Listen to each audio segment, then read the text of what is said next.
जय हिंद साथियों, स्वागत करते हैं आप लोग को हमारे यूट्यूब चैनल एग्जाम हेल्पर में। तो साथियों, अभी रेलवे ग्रुप डी का एग्जाम चल रहा है, जिसमें 27 और 28 तारीख का जो साइंस में जितना भी क्वेश्चंस आया ना, उन सभी क्वेश्चंस को हम लोग देखने वाले हैं। ठीक है, और साथ में क्वेश्चंस का डिटेल एक्सप्लेन किया हूँ ताकि आप लोग उसको बढ़िया से पढ़ सके। ठीक है दोस्तों, इसको मैं इस पीडीएफ में टोटल जितना भी क्वेश्चंस है ना, इसमें हम लोग क्वेश्चंस को देख पढ़ते चलेंगे, उसका ऑप्शन को देखेंगे और उसका आंसर देखेंगे। एक्सप्लेनेशन को, अगर सारे क्वेश्चंस को मैं डिटेल एक्सप्लेन करूँ ना, तो बहुत लंबा वीडियो बन जाएगा, क्योंकि क्वेश्चंस बहुत ज़्यादा है, तो आप लोग को बहुत ही लंबा समय लग जाएगा।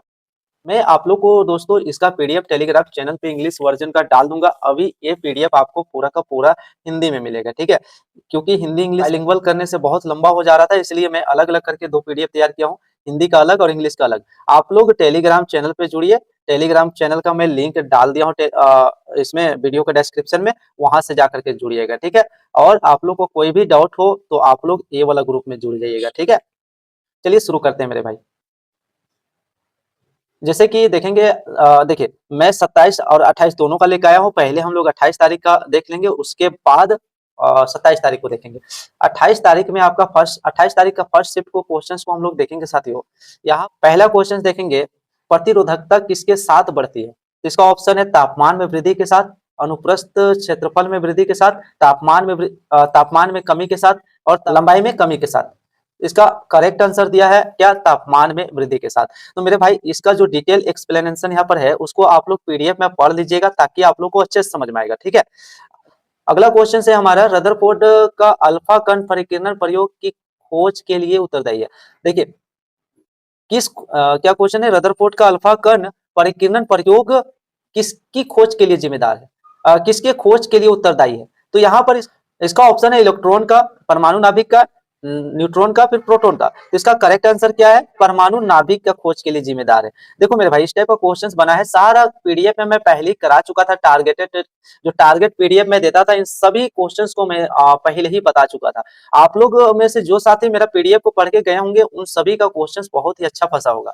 जैसे कि यहाँ पर देखेंगे, तीसरा नंबर, कोशिका विभाजन में कितनी कितनी संतति कोशिकाएं बनती है? तो इसका ऑप्शन है मिथोसिस का 2 बनती है, और अर्धसूत्री विभाजन का 2, फिर मिथोसिस का 4, फिर अर्धसूत्री विभाजन का 2, मिथोसिस का 2, अर्धसूत्री विभाजन का 4, मिथोसिस का 4, अर्धसूत्री विभाजन का 4। इसका करेक्ट आंसर है क्या? Option C. क्या कर रखा है? मिथोसिस का 2 और अर्धसूत्री विभाजन का 2 बनता है। ठीक है, तो इसका डिटेल एक्सप्लेनेशन यहाँ पर मैं दे रखा हूँ, आप यहाँ पर पीडीएफ से पढ़ लीजिएगा, हिंदी इंग्लिश दोनों में दिया हूँ। ठीक है, नेक्स्ट क्वेश्चन हमारा क्या कहता है, जब आप एक फुटबॉल को लात मारते हैं तो दूर उड़ जाती है, लेकिन जब आप एक पत्थर को लात मारते हैं तो आपको चोट लग जाती है, ऐसा क्यों? तो इसका इसका ऑप्शन क्या क्या दे रखा है मेरे भाई? फुटबॉल में गुरुत्वाकर्षण नहीं लगता, पत्थर पर बल काम नहीं करता, पत्थर का द्रव्यमान, ऑप्शन सी क्या कहता है? पत्थर का द्रव्यमान और जड़त्व अधिक होती है। ऑप्शन डी कहता है फुटबॉल हवा से भरी होती है, इसलिए हल्की होती है। इसका करेक्ट आंसर क्या था? Option C. ऑप्शन सी कहता है पत्थर का द्रव्यमान और जड़त्व दोनों ही अधिक होती है। ठीक है, इसके कारण चोट लग जाती है। आप यहाँ पर इसका डिटेल एक्सप्लेनेशन को आप लोग पढ़िएगा, सबको मैं एक एक को पढ़ के अगर चलूँ तो बहुत टाइम लग जाएगा। ठीक है, बहुत लंबा वीडियो बन जाएगा। नेक्स्ट क्वेश्चन 5वां नंबर कहता है, बेरियम क्लोराइड और सोडियम सल्फेट के बीच कौन सी अभिक्रिया होती है? तो संयोजन अभिक्रिया, विस्थापन अभिक्रिया, द्विविस्थापन, या द्विविस्थापन, अवक्षेपण अभिक्रिया, फिर अपघटन अभिक्रिया। तो देखिए यहाँ पर इसका ऑप्शन सी करेक्ट आंसर होगा। बेरियम क्लोराइड और सोडियम सल्फेट के साथ अभिक्रिया करेंगे ना, दोनों के बीच द्विविस्थापन अभिक्रिया हो सकता है। द्विविस्थापन अभिक्रिया को अवक्षेपण अभिक्रिया कहते हैं। जैसे यहाँ पर देखेंगे, इसका इसका अभिक्रिया देखेंगे, तो यहाँ पर देखिए अभिक्रिया इसका देख लेना यहाँ पर किस तरह से इसका द्विस्थापन अभिक्रिया और अवक्षेपण अभिक्रिया हुआ है। जैसे कि नेक्स्ट क्वेश्चन देखेंगे, तो विखंडन के एक चक्र के बाद कितनी संतति कोशिका बनती है? ऑप्शन ए में है 1, बी में 2, सी में 3 और डी में 4 है। इसका ऑप्शन बी करेक्ट आंसर होगा 2। यहाँ पर इसका डिटेल एक्सप्लेनेशन पर क्वेश्चन नंबर 7 क्या कहता है, सोना, चांदी, प्लेटिनम प्रकृति में किस अवस्था में पाया जाता है? तो इसका ऑप्शन दे रखा है ए में संयुक्त अवस्था, मुक्त अवस्था, गैसीय अवस्था और तरल अवस्था। तो यहाँ पर इसका ऑप्शन क्या है? बी, मुक्त अवस्था में पाई जाती है। सोना, चांदी, प्लेटिनम सभी मुक्त अवस्था में पाई जाती है। ठीक है, नेक्स्ट क्वेश्चन से क्या था, एक फुल फॉर्म से पूछा हुआ था क्वेश्चन, जिस पूछा था रिम्स का विज्ञान में फुल फॉर्म क्या होता है साइंस में? तो यहाँ पर फुल फॉर्म दे रखा था, एक ऑप्शन था रेगुलेटरी इंफॉर्मेशन मैनेजमेंट सिस्टम। ठीक है, तो इसका ए वाला करेक्ट आंसर था। नेक्स्ट क्वेश्चन क्या है, पौधों में सूजन आती है जिससे आकार में परिवर्तन होता है, यह किसके कारण होता है? विसरण, प्रासरण, वाष्पोत्सर्जन या प्रकाश संश्लेषण। इसका आंसर करेक्ट क्या होगा? प्रासरण के द्वारा। इसका एक्सप्लेनेशन यहाँ पर देख सकते हैं आप लोग पीडीएफ में पढ़ लीजिएगा, ठीक है। नेक्स्ट क्वेश्चन है 10 नंबर। 10 नंबर क्या कहता है, जब श्वेत प्रकाश प्रिज्म से होकर गुजरता है तो बैंगनी प्रकाश के विचलन की मात्रा किस पर निर्भर करेगा? ऑप्शन ए आयाम, तरंगदैर्घ्य, तीव्रता, कोणीय आवृत्ति। तो इसका करेक्ट आंसर हो जाएगा बी, तरंगदैर्घ्य, ठीक है। नेक्स्ट क्वेश्चन है आयाम। नेक्स्ट क्वेश्चन क्या कहता है, आयाम निम्नलिखित में से किसके समानुपाती होती है? तरंगदैर्घ्य का, आवृत्ति का, ध्वनि के प्रबलता का या तीव्रता का? फिर ऑप्शन डी वेग का। तो इसका करेक्ट आंसर सी है, ध्वनि की प्रबलता या तीव्रता, ध्वनि की प्रबलता या तीव्रता का। अगला क्वेश्चन है पीयूष पीयूष ग्रंथि से कौन सा हार्मोन निकलते हैं? केवल ग्रोथ हार्मोन, केवल prolactin, growth hormone, prolactin, oxytocin. Option D में है इंसुलिन और थायरोक्सिन। तो इसका करेक्ट आंसर हो जाएगा सी, ठीक है। हमारे पीयूष ग्रंथि से ग्रोथ हार्मोन, वृद्धि हार्मोन भी निकलती है, प्रोलैक्टिन हार्मोन भी निकलती है और ऑक्सीटोसिन हार्मोन भी निकलती है, ठीक है। यहाँ पर आप डिटेल एक्सप्लेनेशन में पढ़ सकते हैं, समझ में आ जाएगा आपको, ठीक है। अगला क्वेश्चन है, यदि निषेचन से पहले वर्तिकार को हटा दिया जाए तो क्या होगा? प्राक्कन, ऑप्शन ए में क्या कहते हैं, प्राक्कन अंडाशय तक सीधे पहुंच जाएंगे। ऑप्शन बी कहता है प्राक्कन हो जाएगा लेकिन निश्चन नहीं होगा। ऑप्शन सी प्राक्कन अंकुरित नहीं होंगे, निश्चन भी नहीं होंगे। फिर निश्चन सामान्य रूप से हो जाएगा। तो इस तरह का क्वेश्चंस ना आपका एनसीईआरटी सारे डिटेल में यदि पढ़े होंगे तो आप लोग सारे क्वेश्चंस कर पाएंगे। इसका करेक्ट आंसर है सी, प्राक्कन अंकुरित नहीं होगा और साथ में निश्चन भी नहीं होगा, ठीक है। यहाँ पर इसका आप लोग पढ़ लीजिएगा, डिटेल यहाँ पर दिया गया है, यहाँ पर डिटेल में दे दिया हूं मैं। जब प्रतिरोध बढ़ता है तो निम्नलिखित में से क्या होता है? तापमान में वृद्धि होता है, अनुप्रस्थ क्षेत्रफल में वृद्धि, लंबाई में कमी, तापमान में कमी। इसका करेक्ट आंसर क्या? तापमान में वृद्धि होगा, ठीक है। ए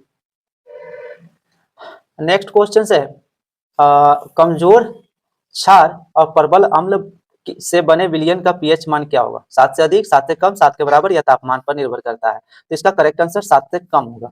कभी भी कमजोर क्षार और प्रबल अम्ल दोनों के बीच विलयन बनाएंगे तो वो 7 से कम हो जाएगा, अम्लीय हो जाएगा, ठीक है।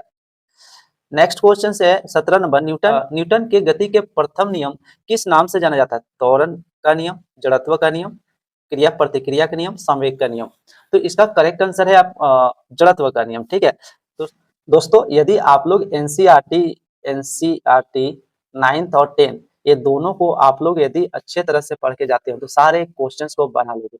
जितने स्टूडेंट हमारे टारगेट से जुड़े हुए थे, जो एग्जाम्स दे करके आ रहे हैं, उन लोगों से बात करें कि एनसीईआरटी का हम लोग टारगेट शुरू से किए पिछले 8 महीनों से, उन सभी छात्र का क्वेश्चंस ना बहुत ही अच्छा से बना जो हमारे टारगेट से जुड़े हुए थे। हम लोग एनसीईआरटी को ही फोकस कर रहे थे 9वीं और 10वीं का। उसमें प्रत्येक चैप्टर का मैं 100 क्वेश्चंस का पीडीएफ टेलीग्राम चैनल पे दिया करता था। उन सभी क्वेश्चंस को अच्छे से पढ़े बुक के साथ, उन सभी का क्वेश्चंस बहुत अच्छा बना, मैं सभी से बात किया, ठीक है। अगला क्वेश्चन चलेंगे दोस्तों। यहाँ जो भी मैं एक्सप्लेन डाला हूँ ना उसको आप लोग पढ़िएगा, व्याख्या को ध्यान से पढ़िएगा, आप लोग को आने वाला शिफ्टों में फायदा होगा, ठीक है। ये आपका फर्स्ट शिफ्ट से 17 क्वेश्चन था। अब सेकेंड शिफ्ट में आते हैं, ठीक है। सेकेंड शिफ्ट में आते हैं। सेकेंड शिफ्ट का पहला क्वेश्चन क्या दिया है, तो यदि 15 ओम और 5 ओम दो प्रतिरोधों को श्रेणी क्रम में जोड़ा जाता है तो उनके सिरों के बीच युगांतर 12 वोल्ट हो जाता है, तो परिपथ में धारा प्रवाहित कितनी होगी? तो इसका ये न्यूमेरिकल का आप लोग सॉल्यूशन देख लेना। यहाँ पर मैं डिटेल में अच्छे तरह से सॉल्यूशन करके इसका करेक्ट आंसर निकाल दिया हूँ। यहाँ पर देखेंगे तो इसका करेक्ट आंसर 0.6 एम्पियर होगा, ठीक है। इसको किस तरह से यहाँ सॉल्यूशन दिया गया है ध्यान से देखिएगा। नेक्स्ट अगला क्वेश्चन देखेंगे 19 नंबर। परमाणु में इलेक्ट्रॉन कहाँ पाया जाता है? ऑप्शन ए में दिया है इलेक्ट्रॉन नाभिक के अंदर पाया जाता है, ये तो नहीं होगा। इलेक्ट्रॉन नाभिक के बाहर कक्षाओं में पाया जाता है, ठीक है। कक्षा को ही परिक्रमाओं कहते हैं। इलेक्ट्रॉन प्रोटॉन से बंधा होता है, इलेक्ट्रॉन नाभिक के प्रोटॉन के साथ स्थित होता है। तो इसका करेक्ट आंसर क्या है? ऑप्शन बी क्या कहता है? इलेक्ट्रॉन नाभिक के बाहर परिक्रमाओं और कक्षाओं में पाया जाता है, ठीक है। क्वेश्चन से क्या है, एक गोलाकार लेंस की वृत्ताकार रूपरेखा का प्रभावी व्यास क्या कहलाता है? तो इसका ऑप्शन ए है फोकस दूरी, वक्रता त्रिज्या, अपचर या छिद्र। अपचर को ही छिद्र कहते हैं, ठीक है। प्रकाशित घनत्व, इस तरह से ऑप्शन इस जैसा इसमें है ना, इसी तरह से ऑप्शन दे रखा था उसमें, ठीक है। ऑप्शन सी इसका करेक्ट आंसर है, अपचर यानी छिद्र में पाया जाता है, छिद्र कहलाता है, ठीक है। नेक्स्ट क्वेश्चन हम लोग चलेंगे। पेड़ की प्राथमिक संरचनात्मक कोशिकाओं की बाहरी दीवार मुख्यतः किस पदार्थ से बनी होती है? प्रोटीन से, स्टार्च से, सेल्यूलोज से या लिपिड से? इसका करेक्ट आंसर है सेल्यूलोज से। तो ये क्वेश्चन बहुत ही क्लास 9वीं का कोशिका चैप्टर से ये क्वेश्चन उठाया गया है, ठीक है। गति का वह कौन सा समीकरण है जो जिसमें अंतिम वेग नहीं होता? देखिए, अंतिम वेग बोले तो जैसे कि यहाँ पर ध्यान रखिएगा, प्रथम वेग का बात करें तो प्रथम वेग के यू मानते हैं, ठीक है। अंतिम वेग को हम लोग भी मानते हैं। तो यहाँ पर देखेंगे तो इसमें तो भी दिया है, ठीक है। ऑप्शन ए में दिया है, ऑप्शन बी में दिया है कि नहीं? तो ऑप्शन बी में नहीं दिया है, कहीं पर भी है नहीं है। ऑप्शन सी में है, ऑप्शन डी में भी है। मतलब अंतिम वेग भी अंतिम वेग जो है ना हमारा वेलोसिटी कहाँ पर नहीं दिया है? तो ऑप्शन बी में नहीं दिया है। तो करेक्ट आंसर इसका बी हो जाएगा, ठीक है। अगला क्वेश्चन से बहुत इजीली सभी लोग ये क्वेश्चन को कर लिए होंगे। नेक्स्ट क्वेश्चन है, तेईस क्या कहता है? आर्किमिडीज के सिद्धांत के अनुसार उत्प्लावन बल के बारे में कौन सा कथन सही है? ऑप्शन ए, उत्प्लावन बल वस्तु के भार पर निर्भर करता है। ऑप्शन बी, उत्प्लावन बल केवल हल्की वस्तुओं पर निर्भर करता है। ऑप्शन सी, उत्प्लावन बल विस्थापित द्रव के भार के बराबर होती है। ऑप्शन डी, उत्प्लावन बल द्रव के सतह पर लगता है। तो देखिए मेरे भाई, इस टाइप का क्वेश्चंस को मैं पीडीएफ में दे चुका हूँ, ठीक है, और उसको डिटेल एक्सप्लेन कर चुका था मैं। जिन्होंने अच्छे से पढ़ा था वो सभी इन क्वेश्चंस को आराम से किया होगा। इसका आंसर सी है, ठीक है। उत्प्लावन बल विस्थापित द्रव, जितनी द्रव स्थापित करेगा, जितना भार रहेगा वस्तु का, वो जितना ही विस्थापित द्रव को करेगा, ठीक है, उसी को हम कहते हैं उत्प्लावन बल। यहाँ डिटेल एक्सप्लेन में हम समझा दिए हैं। अगला क्वेश्चन है, आसवन विधि से निम्नलिखित में से किसे शुद्ध किया जाता है? ऑप्शन ए में रेत नमक मिश्रण को, ऑप्शन बी में अल्कोहल जल मिश्रण को, ऑप्शन सी में कीचड़ युक्त पानी को, ऑप्शन डी में रेत से लोहे के बुरादे को। इनका इसका आंसर देखेंगे करेक्ट तो अल्कोहल जल मिश्रण को हम आसवन विधि से अलग करते हैं। नेक्स्ट क्वेश्चन है, निम्नलिखित में से साउंड चैप्टर से दिया हुआ है, निम्नलिखित में से साउंड के बारे में कौन सा सही है? Sound is non mechanical. Option B क्या कहता है? साउंड के प्रसार के माध्यम की आवश्यकता होती है, साउंड के लिए प्रसार के माध्यम की आवश्यकता होती है। कौन सा करेक्ट होगा इसका? ऑप्शन ए में दे रखा है एक सही है, दो सही है, ऑप्शन बी में दो सही है, ऑप्शन सी में दोनों सही है, ऑप्शन डी में दोनों गलत है। तो इसका करेक्ट आंसर होगा बी, ठीक है। इसका प्रसार के लिए माध्यम की आवश्यकता होती है। 26 नंबर क्या कह रखा है? पौधों के सभी भाग समान मात्रा में वृद्धि क्यों नहीं करते? ऑप्शन ए में क्या था? पौधों के सभी भागों तक समान मात्रा में प्रकाश नहीं पहुंचता। ऑप्शन बी में पौधे के सभी भागों तक समान मात्रा में पानी नहीं पहुंचता। ऑप्शन सी में गुरुत्वाकर्षण के कारण। ऑप्शन डी में तापमान के अंतर के कारण। देखिए, पिछले बार की तुलना में बहुत इजी क्वेश्चन दे रहा है। हम लोग टाइम में क्वेश्चंस का लेवल बहुत टफ था, ठीक है। यहाँ क्वेश्चंस का इसका आंसर देखेंगे, पौधे के सभी भागों में एक समान मात्रा में प्रकाश नहीं पहुंचता है, ठीक है, इसका ये कारण है। अगला क्वेश्चन है, जब एथेन को ब्रोमीन के साथ पराबैंगनी प्रकाश या उष्मा हीट में मिलाया जाता है तो क्या बनता है? ऑप्शन ए में एथाइल ब्रोमाइड के साथ हाइड्रोजन ब्रोमाइड, ऑप्शन बी में एथीन के साथ हाइड्रोजन ब्रोमाइड, ऑप्शन सी में केवल ब्रोमो एथेन, ऑप्शन डी में कोई अभिक्रिया नहीं होती। क्वेश्चन हमारा कार्बन चैप्टर से उठाया गया है, जो 10वीं क्लास का है। इसका आंसर होगा ए, एथाइल ब्रोमाइड के साथ हाइड्रोजन ब्रोमाइड बनाता है। क्वेश्चन नंबर 28 कहता है, निम्नलिखित में से कौन यौन रोग विषाणु से होता है? HIV, gonorrhoea, typhoid, TB. विषाणु मतलब वायरस से होता है, तो यहाँ पर गोनोरिया हुआ, टाइफाइड हुआ, टीबी हुआ, इन सारे को हम कह सकते हैं बैक्टीरिया से होता है। ओनली HIV हमारा वायरस से होता है। HIV जिनको होता है उनको एड्स भी हो जाता है, ठीक है। इनको आप लोग पढ़ लीजिएगा। क्वेश्चन नंबर 29 कहता है, पाचन तंत्र में भोजन करने के बाद कठोर भोजन का क्या होता है? पाचन होता है, स्वांगीकरण होता है, ऑक्सीकरण होता है, उत्सर्जन होता है। तो इसका करेक्ट आंसर होगा पाचन होता है, ठीक है। अगला क्वेश्चन है, यदि यदि प्रजनन स्वस्थ अच्छा हो तो गर्भावस्था में क्या परिणाम होगा? प्रजनन स्वस्थ अच्छा हो तो भाई स्वच्छ बालक पैदा होगा, ये तो आगे पढ़ने की जरूरत नहीं है। अगला क्वेश्चन क्या? जब एक झूला अपने औसत बिंदु से चरम बिंदु की ओर जाता है तो उसकी ऊर्जा में क्या परिवर्तन होता है? ऑप्शन ए, स्थितिक ऊर्जा बढ़ती है, गतिज ऊर्जा घटेगी। ऑप्शन बी में गतिज ऊर्जा घटती है और स्थितिक ऊर्जा घटती है और गतिज ऊर्जा बढ़ती है। ऑप्शन सी, कुल ऊर्जा घटती है। ऑप्शन डी में दोनों ऊर्जाएं बढ़ाई जाती है। इसका करेक्ट आंसर ए होगा। स्थितिक ऊर्जा बढ़ती है और गतिज ऊर्जा घटेगी, ठीक है। नेक्स्ट 28 तारीख का थर्ड शिफ्ट हम लोग देखने वाले हैं, ठीक है। इसमें कुछ स्टूडेंट से बात की जो क्लियरली हमको इसका क्वेश्चन से बताए थे। स्टूडेंट का नाम लेना चाहेंगे, दिव्यांश भाई थे और एक सौरभ भाई थे, ठीक है। सारे क्वेश्चन वो लोग बताए। न्यूटन का संबंध बल से है, उसी प्रकार दाब का संबंध किससे? जूल से है, पास्कल से है, वाट से, टेस्ला से। पास्कल से होगा करेक्ट आंसर इसका। 33 नंबर देखेंगे। 33 नंबर क्या कह रखा है? कोशिका की आत्मघाती थैली किसे कहते हैं? सुसाइड बैग किसे कहते हैं? तो माइटोकॉन्ड्रिया, लाइसोसोम, राइबोसोम, नाभिक। तो इसका लाइसोसोम होगा आत्मघाती थैला। 9वीं क्लास क्वेश्चन है, ठीक है।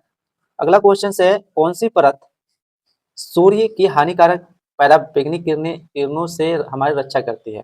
आयन मंडल, ओजोन परत, सौर मंडल, समताप मंडल, ओजोन परत।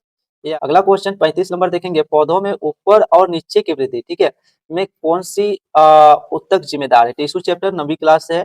पार्श्व विभाजोतक, शीर्ष विभाजोतक, मध्यवर्ती विभाजोतक या आपका अस्थायी उत्तक। तो इसका करेक्ट आंसर होगा शीर्ष विभाजोतक, ठीक है।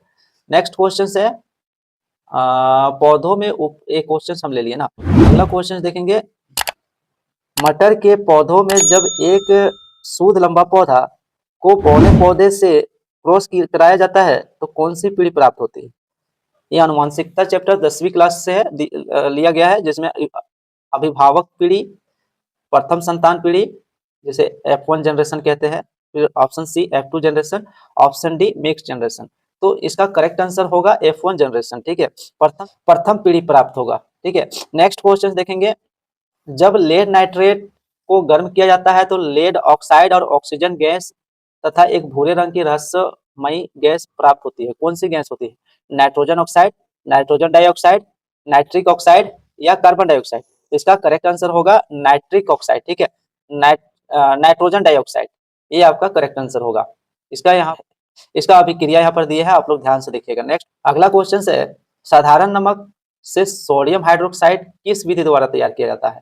तो साल्वे प्रक्रिया, क्लोर एल्कली प्रक्रिया, इलेक्ट्रोलाइटिक अपचयन, उष्मीय अपघटन। तो इसका करेक्ट होगा क्लोर एल्कली प्रक्रिया, ठीक है। अगला क्वेश्चन देखेंगे, दो बिंदुओं के बीच विभवांतर ज्ञात करने के लिए सही सूत्र बताएं। तो यहाँ इसका फॉर्मूला 4 ऑप्शन दिया गया था और इसका करेक्ट आंसर होगा V equal to work by coulomb, ठीक है। वर्क बाई का सही सूत्र होता है विभवांतर इक्वल टू कार्य बटा आवेश, ठीक है। तो इसको आप लोग फॉर्मूला को भी देख के जाए सारे चैप्टर का। थर्ड शिफ्ट में अगला क्वेश्चन है, दो बिंदुओं के बीच न्यूनतम दूरी को क्या कहलाता है? दूरी, विस्थापन, चाल, वेग। इसका विस्थापन होगा, ठीक है। अंतिम दूरी को क्या कहेंगे? तो विस्थापन कहेंगे, ठीक है। कोलाइड विलेयों को किस प्रक्रिया द्वारा अलग किया जाता है? तो फिल्टराइजेशन, फिर आकाशवन, फिर विद्युत अपघटन, अपकेंद्रीय या अपकेंद्रन। तो इसका आंसर होगा डी नंबर, ठीक है। डी करेक्ट होगा इसका करेक्ट आंसर डी होगा, ठीक है। अगला क्वेश्चन है, स्टेथोस्कोप में रोगी के हृदय की ध्वनि डॉक्टर के कानों तक किस प्रक्रिया से पहुंचती है? अपवर्तन, परावर्तन, विवर्तन, अनुनादन। तो इसका करेक्ट आंसर होगा परावर्तन के कारण, ठीक है। नेक्स्ट क्वेश्चन है, लोहे को जंग लगने से बचाने के लिए क्या किया जाता है? पेंट करना, गैल्वेनाइजेशन जिसे जस्ता लेपन कहते हैं, ग्रीस या तेल लगाकर। तो उपरोक्त सभी होगा इसका करेक्ट आंसर, ठीक है। नेक्स्ट क्वेश्चन 44 नंबर, निम्नलिखित में से कौन सी विधि हमारा गर्भ निरोधक विधि नहीं है? ठीक है, तो यहाँ पर गर्भ निरोधक के लिए कॉपर टी भी लिया जाता है, गर्भ निरोधक गोलियां भी लिया जाता है, कॉन्डम का भी यूज किया जाता है, लेकिन नसबंदी और प्राकृतिक तरीका का यूज नहीं किया जाता है। ठीक है, अगला क्वेश्चन से 45 नंबर क्या कहता है? क्वेश्चन बहुत ही आसान पूछा गया है इस बार। 45 नंबर, निम्नलिखित में से कौन सी धातु ऑक्साइड गर्म करने पर सीधे धातु में बदल जाता है? तो यहाँ zinc oxide, iron oxide, mercury oxide, copper oxide. तो यहाँ पर देखेंगे तो मरकरी ऑक्साइड किस तरह से धातु में बदल जाता है? तो देखिए यहाँ पर मरकरी ऑक्साइड में जैसे ही उष्मा दिया जाता है, मरकरी अलग हो जाता है, ऑक्सीजन गैस उससे निकलता है। ठीक है, नेक्स्ट क्वेश्चन से थर्ड शिफ्ट में, मानव प्रजनन में गर्भाशय का मुख्य कार्य क्या है?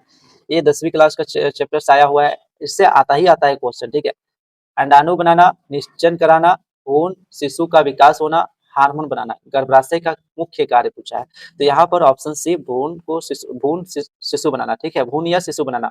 दोस्तों 27 तारीख का जो शिफ्ट था ना, वो उसमें मैं तीनों शिफ्ट को एक साथ लिख दिया हूँ, ठीक है। अपना अपना शिफ्ट का क्वेश्चंस को आप लोग पहचानिएगा और आप लोग कमेंट बॉक्स में जरूर बताना इन सभी क्वेश्चंस आप लोग का शिफ्ट में था कि नहीं। नेक्स्ट क्वेश्चन देखेंगे 47 नंबर क्या है, निम्नलिखित में से किस यौगिक में ऑक्सीजन नहीं होता, अल्कोहल में, कीटोन में, कार्बोक्सिलिक अम्ल में, एल्केन या हाइड्रोकार्बन में।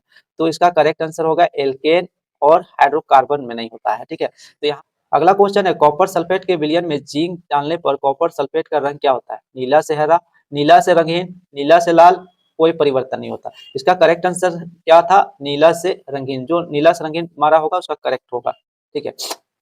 नेक्स्ट क्वेश्चन है, क्रियाशीलता श्रेणी में निम्नलिखित में से मध्यम स्थान पर मतलब बीच में कौन आएगा, सोडियम, पोटेशियम, लोहा और पारा, इनमें से कौन सा आएगा। तो इसका करेक्ट आंसर होगा लोहा, मतलब पारा, लोहा, फेरस, ठीक है। इसमें आप लोग देख सकते हैं क्रियाशीलता श्रेणी में मध्य में आता है फेरस, ठीक है।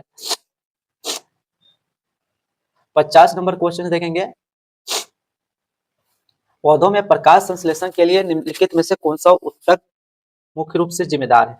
प्रकाश संश्लेषण के लिए जाइलम जिम्मेदार है, फ्लोएम या पैरेन्काइमा या कोलेनकाइमा। इसका करेक्ट आंसर सी होगा, पैरेन्काइमा जिम्मेदार है, ठीक है। नेक्स्ट देखेंगे 51 नंबर, क्रियाशीलता श्रेणी ए, तो क्वेश्चन शायद हाँ एक क्वेश्चन रिपीट दे दिया। 52 नंबर कहता है 50 हर्ट्ज की आवृत्ति वाली तरंग का आवर्त काल कितना होगा। एक 1/50 करेंगे और इसको डिवाइड करेंगे तो हो जाएगा 0.02 हो जाएगा, ठीक ठीक है। इसका करेक्ट आंसर शायद बी करेक्ट आंसर होगा। T बराबर 1/f करेंगे ना तो आपका निकल जाएगा। अगला क्वेश्चन है, नेपथलीन के जलने पर किस रंग का ज्वाला उत्पन्न होता है, नीला ज्वाला, हरी ज्वाला, पीली धुआंधार ज्वाला, जिसे कलिक युक्त कहेंगे, लाल ज्वाला। सी होगा, पीली धुआंधार ज्वाला इसका करेक्ट आंसर होगा। अगला क्वेश्चन है, एक्सप्लेन को बहुत ही ज्यादा डिटेल में दिया हूँ, आप लोग पढ़ेंगे तो इस टाइप का अगला क्वेश्चन आएगा तो उसको आप लोग आराम से कर लोगे। आप लोग को टेलीग्राम चैनल पे इसका पीडीएफ में डाल दूंगा, आप लोग वहां से ले लेना। सवाल में यदि अधिक मात्रा में पोषक तत्व जैसे कि नाइट्रोजन और फास्फोरस तथा जल मिलाया जाए तो मुख्य रूप से कौन सी क्रिया होती है, प्रकाश संश्लेषण में कमी होती है, यूट्रोफिकेशन या शैवाल प्रस्फुटन होता है, वाष्पीकरण होगा या अपघटन प्रक्रिया का रुकना होता है। तो क्या होगा इसका करेक्ट आंसर है यूट्रोफिकेशन या शैवाल प्रस्फुटन, ठीक है, ये करेक्ट आंसर होगा। 55 नंबर क्वेश्चन कहता है कि नासा के उपग्रह डेटा का उपयोग करके किए गए अध्ययनों से पता चलता है कि हिमालय के बर्फ पर किसके उत्सर्जन का महत्वपूर्ण प्रभाव है, कार्बन डाइऑक्साइड का, सोडियम डाइऑक्साइड का, ब्लैक कार्बन का, मीथेन का। इसका करेक्ट आंसर है ब्लैक कार्बन का, कालिक का, ठीक है। नेक्स्ट क्वेश्चन है 56 नंबर, 56 क्या कहता है, कोशिका विभाजन के दौरान किस अंग का मुख्य कार्य आनुवंशिक पदार्थ को समान रूप से बांटना है, राइबोसोम का, माइटोकॉन्ड्रिया का, नाभिक का, गोल्जी तंत्र का। इसका करेक्ट आंसर होगा नाभिक का, न्यूक्लियस का, ठीक है। अगला क्वेश्चन है 57 नंबर, इलेक्ट्रॉन परिवहन श्रृंखला किस कोशिकांग में पाई जाती है, राइबोसोम में, माइटोकॉन्ड्रिया में, गोल्जी तंत्र में, नाभिक में। तो इसका करेक्ट आंसर है माइटोकॉन्ड्रिया में। आप लोग इसको रिवीजन करके जाइएगा, एग्जाम्स में आने वाला में फंसेगा क्वेश्चन, ठीक है। माइटोकॉन्ड्रिया का मुख्य कार्य, देखिए एक चैप्टर से 2-3 क्वेश्चन आ गया, प्रोटीन संश्लेषण, कोशिका विभाजन, ऊर्जा उत्पादन या वसा संग्रहण। तो ऊर्जा उत्पादन, एटीपी का निर्माण, ठीक है। अगला क्वेश्चन है, जब कार्बन डाइऑक्साइड को चूना जल लाइम वाटर में प्रवाहित किया जाता है तो क्या बनता है, calcium chloride, calcium hydroxide, calcium carbonate, sodium carbonate. तो इसका करेक्ट आंसर होगा कैल्शियम कार्बोनेट, ठीक है। आप लोग इसका एक्सप्लेनेशन देख लेना, मैं बहुत ही अच्छा से इसको समझाया हूँ।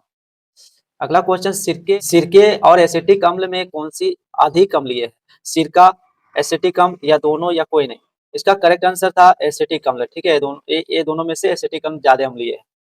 अगला क्वेश्चन है 61 नंबर, क्या कहता है, जब गेंद को सीधा ऊपर की ओर 10 मीटर पर सेकेंड की ओर 10 मीटर पर सेकेंड की प्रारंभिक वेग से फेंका गया तो 2 सेकेंड बाद गेंद की ऊंचाई कितनी ऊंचाई पे होगी। तो इसका आप लोग सॉल्यूशन को देख लेना यहाँ पर और इसको प्रैक्टिस करना। इसका करेक्ट आंसर होगा 0। यहाँ पर यहाँ पर ए वाला फॉर्मूला से इसको सॉल्व किया जाता है। यहाँ पर आप लोग देख लीजिएगा कैसे सॉल्व हुआ है। अगला क्वेश्चन भी न्यूमेरिकल है, इसका भी करेक्ट आंसर डी दिया है, आप लोग देख लीजिएगा। इन सब क्वेश्चंस को दिया जा रहा है, आप लोग को एक क्वेश्चन 2018 का ग्रुप डी में आया हुआ था इस टाइप का, ठीक है। क्वेश्चन नेक्स्ट क्वेश्चन क्या कहता है, ग्रेगर जॉन मेंडल ने मुख्य रूप से किस विषय के बारे में बताया, उत्क्रांति, आनुवंशिकी, पारिस्थितिकी या जैव प्रौद्योगिकी। तो इसका करेक्ट आंसर होगा आनुवंशिकी के बारे में, करेक्ट आंसर होगा। अगला क्वेश्चन है, मटर का पौधा किस प्रक्रिया द्वारा सहारे के लिए अन्य पौधों के चारों ओर चढ़ता है या लिपटता है, प्रकाशानुवर्तन, स्पर्शानुवर्तन, जलानुवर्तन, गुरुत्वानुवर्तन। इसका करेक्ट आंसर होगा स्पर्शानुवर्तन, ठीक है। अगला क्वेश्चन है, कोशिका एक अत्यंत व्यवस्थित और जटिल संरचना है, इसमें सब कुछ अनियंत्रित रूप से अंदर की ओर क्यों नहीं आता। कोशिका में नाभिक नहीं होता, कोशिका भित्ति बहुत मोटी होती है, ऑप्शन सी है कोशिका झिल्ली चयनात्मक रूप से परागमय होती है। यहाँ पर कह रखा है कोशिका एक अत्यंत व्यवस्थित और जटिल संरचना है, इसमें कुछ अनियंत्रित रूप से अंदर क्यों नहीं आते। भाई वहां पर अर्ध परागमय झिल्ली रहता है कोशिका में, वो जो चयन का काम करता है, ठीक है, अंदर आने से रोकता है, अनावश्यक चीजों को बाहर ही रोक देता है, ठीक है। तो इसका करेक्ट आंसर ऑप्शन सी होगा। क्या कह रखा है, कोशिका झिल्ली चयनात्मक रूप से परागमय होती है। नेक्स्ट क्वेश्चन है, निम्नलिखित में से कौन सा नियम गैसों से संबंधित नहीं है, बोयल नियम, चार्ल्स नियम, एवोगाड्रो नियम या ओम नियम। ओम नियम नहीं होगा गैसों से संबंधित, बाकी बस सभी गैसों से संबंधित है, ठीक है। अगला क्वेश्चन है, गुरुत्वाकर्षण स्थितिक ऊर्जा का सूत्र क्या है। तो गुरुत्वाकर्षण स्थितिक ऊर्जा का सूत्र mgh होता है, ठीक है, ये आपका ऑप्शन बी है। नेक्स्ट क्वेश्चन से 68 नंबर, किसी वस्तु का वजन चंद्रमा पर पृथ्वी की तुलना में कम क्यों होता है। क्योंकि चंद्रमा पर वस्तु का द्रव्यमान कम होता है, क्योंकि चंद्रमा पर वायुमंडल नहीं होता। देखिए ये वाला क्वेश्चन को हम लोग पिछले दिनों में एक टेस्ट में मैं इसको दिया था, जिसमें एक दोस्त को कंफ्यूज हो गया था, जिसके लिए ग्रुप में लगभग आधा घंटा एक क्वेश्चन को लेकर के डिस्कस चला था। ये वही क्वेश्चन है मेरे भाई, आप लोग को याद आ रहा होगा।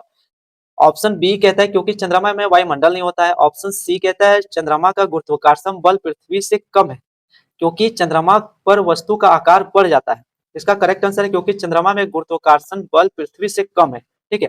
नेक्स्ट क्वेश्चन है, जब विभवांतर 15 वोल्ट हो, आवेश 5 कूलाम हो, तो किया गया कार्य क्या होगा। तो इसका करेक्ट हम लोग सॉल्व करके देखेंगे। तो V = होता है वर्क बटे आवेश। तो यहाँ पर V दे रखा है कितना, 15 दे रखा है, वर्क कितना दे रखा है, वर्क तो निकालना है ना, यहाँ पर बटे में 5, 15 × 5 = 75 हो जाएगा इसका ना, ये इधर आकर के गुना करेंगे तो 75 जूल। अगला क्वेश्चन है 70 नंबर, क्या कह रखा है, किस पौधे की पत्तियां पर कलियां पाई जाती है। तो कलिया किस में पाया जाता है, पीपल्स में, आम में, नीम में। देखिए यहाँ ना इसका ऑप्शन को शायद मैं करेक्ट नहीं लिखा हूं, लेकिन इसका जो इसको इस तरह से देना चाहिए, ब्रायोफाइलम, टेरिडोफाइटा, इस टाइप से ऑप्शन देना चाहिए था, ठीक है। लेकिन इसका जो ग्रुप है ब्रायोफाइलम पौधा का कलिया पाई जाती है, ठीक है, करेक्ट आंसर बी होगा। नेक्स्ट क्वेश्चन से, एटीपी का संश्लेषण किस कोशिकीय अंगक में होता है, केंद्रक में, राइबोसोम में, माइटोकॉन्ड्रिया में, गोल्जी तंत्र में। इसका करेक्ट होगा माइटोकॉन्ड्रिया में। एटीपी संबंधित सारे यहाँ पर काम हमारा ऊर्जा उत्पादन से संबंधित हमारा माइटोकॉन्ड्रिया में ही होता है। इसका हम सारे ऑप्शन को एक्सप्लेनेशन में डाल दिए हैं, आप लोग बढ़िया से पढ़िएगा इसको, ठीक है। नेक्स्ट क्वेश्चन है 72 नंबर, क्या कह रखा है, बोला है शक्ति के रूप में ऊर्जा का सूत्र क्या है। ऊर्जा का रूप शक्ति के रूप में क्या है, ऊर्जा = शक्ति गुनी समय, ऊर्जा = शक्ति समय, इस तरह से दिया है। इसका ऑप्शन ए होगा, ठीक है। ऊर्जा = शक्ति गुनी समय, यानी इसका यदि इंग्लिश में कहें तो तो एनर्जी = पावर इनटू टाइम, ठीक है। ये आपको ये इसका सूत्र होता है। निम्नलिखित में से कौन सा न्यूटन के तीसरे गति नियम का उदाहरण है, बंदूक से गोली चलाना, गेंद का जमीन पर गिरना, पहिए का घूमना, बर्फ पे फिसलना। इसका करेक्ट आंसर होगा ए नंबर, ठीक है, बंदूक से गोली चलाना, क्रिया प्रतिक्रिया का नियम, तीसरा नियम को कहते हैं, ठीक है। इसको आप लोग पढ़ लीजिएगा। आप लोग जितना भी क्वेश्चन हमें मिल पाया सारे को मैं लेकर के आया हूँ। अगला वीडियो में मैं कोशिश करूंगा सारे करंट अफेयर का 2 दिनों का लेकर के आऊंगा। आप लोग चैनल को सब्सक्राइब कर देना और वीडियो को भी लाइक करना यदि पसंद आता है मेरे भाई। और टेलीग्राम चैनल का लिंक वीडियो के डिस्क्रिप्शन में है, वहां पर आप लोग देखिए, ठीक है। वहां पर आप लोग को प्रत्येक चैप्टर का साइंस का मैं 100 करके पीडीएफ एक्सप्लेनेशन इसी टाइप से दे रखा हूँ, उसमें आप लोग का क्वेश्चन बहुत सारा भिड़ रहा है, ठीक है। यदि आप लोग का प्यार मिलता है तो इस तरह से मैं प्रत्येक 2 दिन करके मैं साइंस का पार्ट को लेकर के आऊंगा वीडियो में, सारे क्वेश्चंस कोशिश करूंगा लाने का। आप लोग चैनल को सब्सक्राइब कर देना, ठीक है मेरे भाई। मिलते हैं नेक्स्ट वीडियो में, तब तक के लिए जय हिंद, जय भारत।